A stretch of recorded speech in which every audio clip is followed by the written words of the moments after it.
કામ કરે એ જીતે મનમાં, કાઉન્સમાં કર્મ એ ધર્મ, એનો મુખ્ય વિષય છે. તો આપણે ભગવદ ગીતાની અંદર 18 અધ્યાય આપવામાં આવેલા છે. 6 જ્ઞાન યોગ, 6 કર્મ યોગ અને 6 ભક્તિ યોગ, એવા 3 જ્ઞાન યોગ, ભક્તિ યોગ અને 3 યોગનો સંગમ એટલે આપણી આ ભગવદ ગીતા.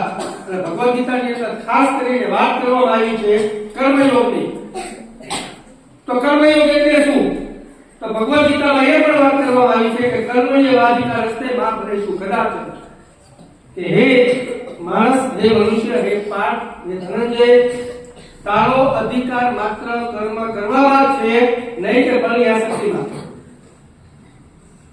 કામ કરે જીતે મનમાં, મુક્તિ અનુસાર માણસ પોતાના જીવનની અંદર કોઈ પણ કાર્ય કરે, કોઈ પણ કર્મ કરે તો ફળ આપવું એ ઈશ્વરના હાથની વાત છે. કર્મના ઘણા બધા પ્રકારો છે, નિષ્કામ કર્મ, સકામ કર્મ. તો નિષ્કામ ભાવથી જો કર્મ કરવામાં આવે તો ઈશ્વર તમને આપે, અને સકામ ભાવથી તમે કર્મ કરો તો તમારે ઈશ્વરની આગળ માંગવું પડે. આપણા ભારતના ભૂતપૂર્વ વડાપ્રધાન લાલ બહાદુર શાસ્ત્રી, કે જેમણે નામની આગળ કર્મયોગી શબ્દ વાપરવામાં આવેલો હતો કે કર્મયોગી લાલ બહાદુર શાસ્ત્રી, તો તેમણે પોતાના જીવનની અંદર શ્રમ, સેવા, સાધ્ય અને સમર્પણ જેવા ઉચ્ચ કોટીના ગુણો પોતાના જીવનની અંદર ધારણ કરીને આ કર્મયોગીનું ઉત્તમ ઉદાહરણ તેના પૂરું પાડેલું છે. વાત કરીએ તો આપણા દેશના રાષ્ટ્રપતિ મહાત્મા ગાંધી, કે મહાત્મા ગાંધીએ પણ પોતાના કર્મ થકી જ અંગ્રેજોના દેશમાંથી હકાલપટ્ટી આપી છે અને આપણા દેશને આઝાદી અપાવી. આ દેશના લોખંડી પુરુષ સરદાર વલ્લભભાઈ પટેલ, કે જેમણે પોતાના કર્મ થકી પોતાનું જીવન દેશ માટે, સમાજ માટે સમર્પિત કરી નાખ્યું. નથી એમને ત્યાં પરિવારનો પણ કોઈ ભેદ ઉભો કર્યો, કે નથી કોઈ સમાજનો ભેદ ઉભો કર્યો, બધાએ પોતાના ભેડા છે. મારા તારાનો ભેદ એની અંદર આવ્યો નથી. મારા તારાની જો વાત કરવામાં આવે તો કવિએ બહુ સારી વાત કરી છે કે લે આ મને ગમ્યું તે મારું ગણજો, તને ગમે તો તારું. લે આ મને ગમ્યું તે મારું ગણજો, તને ગમે તો તારું. મારું તારું ને ગમવું પણ લાવ લાવ કરીને સૈયારું. તું જીતે ને થાય ખુશી, મને લેને ફરી ફરીને હારું. પીટા પીટા એક ઘડીના બાકી સગડું પ્યારું પ્યારું. હસીએ રમીએ મીઠું લાગે, તું આંસુ તો લાગે ખારું. ગીત હોય તો સીધ અબુલા, તું જીવી લે હું લલકારું. રમીએ જ્યાં હાથ રમતનો મોજ નહીં, તું મારું તારું. તો મારા તારાનો ભેદ સરદાર વલ્લભભાઈ પટેલે પોતાના જીવનની અંદર રાખ્યો નથી. એટલા માટે એમણે કહ્યું હતું ગાંધીજીની જેમ કે મારું જીવન એ જ મારો સંદેશ, મારું જીવન એ જ મારો સંદેશ. અને ખરેખર એમનું જીવન ભારતના ગૃહમંત્રી હોવા છતાં સાદગી ભરેલું હતું, કારણ કે કર્મશીલ મનુષ્ય હતા. એનું બીજું ઉદાહરણ આપીએ તો એમના સરદાર પટેલના દીકરી, કે જે ટીકડાવાળી સાડી પહેરવામાં પણ સંકોચ કે શરમ અનુભવતા નહોતા. એટલે કર્મ થકી જ માણસ ઉજળો બને છે, અને કર્મ થકી જ માણસની ગાથા ધોવાય છે વિશ્વની અંદર.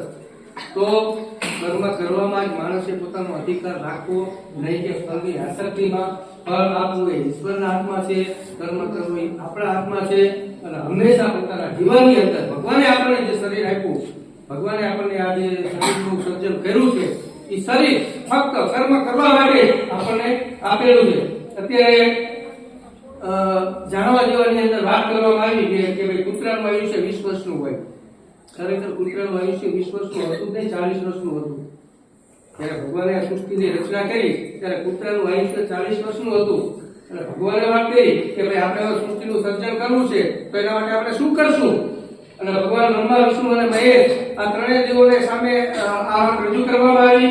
અને રજૂ કર્યા પછી એમને નક્કી કર્યું કે ભાઈ આપણે કયા પ્રાણી રાખવા, કયા પક્ષી રાખવા, કઈ મનુષ્ય જાતિ રાખવી. આ બધું સર્જન ઈશ્વરે પોતાના થકી અને પોતાના દ્વારા કર્યું. અને એમાં ઉત્કૃષ્ટ બુદ્ધિનું દાન ભગવાને મનુષ્યને કર્યું. કારણ કે મનુષ્યને જયારે બુદ્ધિ આપી ત્યારે મનુષ્યએ ભગવાનને પ્રશ્ન એવો કર્યો કે ભગવાન મારે આ પૃથ્વી ઉપર જે શું કરવાનું? ત્યારે ભગવાને કીધું કે મેં તને બુદ્ધિનું દાન કર્યું છે, તને સારામાં સારી મેં બુદ્ધિ આપી છે. તું ધારીશ તો નરમાંથી નારાયણ બની શકીશ, અને ધારીશ તો નરમાંથી નારાયણ પણ બની શકીશ. આ બંને વસ્તુ તારા હાથમાં છે. એટલે તું તારા જીવનની અંદર એક વસ્તુ યાદ રાખજે કે સારા કર્મો, કારણ કે હું તારી પાસે હિસાબ તારા કર્મોનો માંગીશ. કે પૃથ્વી ઉપર જઈ પેલી વાત છે કવિનું કાવ્ય કે કબૂતરોનું ઘૂઘૂ ચકલા ઉડે ઊંચું ચૂણે સસુંડરોનું છૂટું, બરોબર, માનવ સમા ઘૂઘવાટા કરતો માનવ ભૂલકે હું દર્દ ભરી દુનિયા છોડીને ભગવાન પાસે જ્યારે જવાનું થાય ત્યારે દર્દ ભરી દુનિયામાં જઈને કોઈનું આંસુ લૂછું તું ગેગે ગેગે કરતા કહેશો હે હે હે હે શું કબૂતરોનું ઘૂઘૂ. તો ત્યારે ભગવાનની આગળ તમે આમ નિખાલસતાથી જવાબ આપી શકો કે મેં આ પ્રકારનું કર્મનું ભાટું આ પૃથ્વી ઉપર જયનું આ કર્મનું ભાટું રહી રહ્યો છું. તો કર્મ થકી જ માણસનો અવતારવાદનો જે સિલસિલો છે એ આગળ ચાલે અને માણસ મોક્ષ સુધી આગળ વધી શકે. તો આ બધી વસ્તુ આપણા હાથમાં છે. આપણા કર્મ થકી જ આપણે આ બધી વસ્તુ પ્રાપ્ત કરી શકીએ છીએ. તો જેણે પોતાનો ધર્મ અને કર્મ એક કરી પોતાની જાત કસી રાખી હોય એ માણસની ગાથા યુગો યુગો સુધી ગવાય છે.